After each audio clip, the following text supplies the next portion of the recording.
Operation করানোর জন্য এখন পর্যন্ত আমার কোনো হাসপাতালে কোনো চিকিৎসা হচ্ছে না। হাসপাতালে চিকিৎসা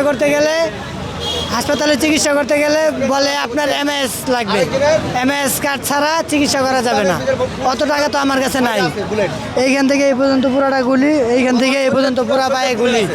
এইখানে অপারেশন করছিলাম আমার নিজ টাকা দিয়ে প্রাইভেট হাসপাতালে, কিন্তু এখন ইনফেকশন হয়ে গেছে। ইনফেকশন হয়েছে, এখন হাসপাতালে যাওয়ার পরে এখন কোনো চিকিৎসা করে না।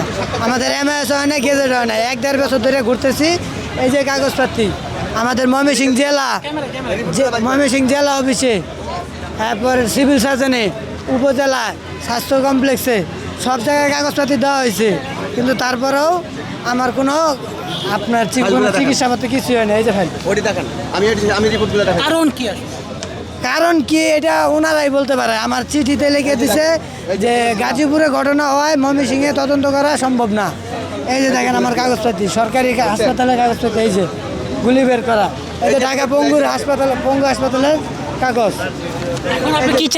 এখন আমি চাই আমার চিকিৎসা এবং অন্তর্ভুক্ত করে যাতে আমার চিকিৎসা হয়। অন্তর্ভুক্ত ছাড়া তো আর চিকিৎসা করে না। আমি চাই আমার অন্তর্ভুক্ত করুন।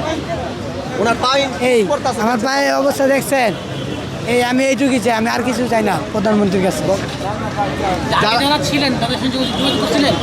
হ্যাঁ, কাগজপত্র জমা দিয়েছে সব আগে থেকে তো হয়েছে, দেখেন না আপনি।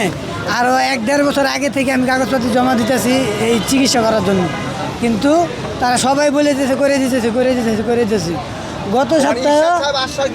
গত সপ্তাহে ইশরাক স্যারের কাছে গেছিলাম, ইশরাক স্যারও বলছে যে জয় স্যারে করে দিবি।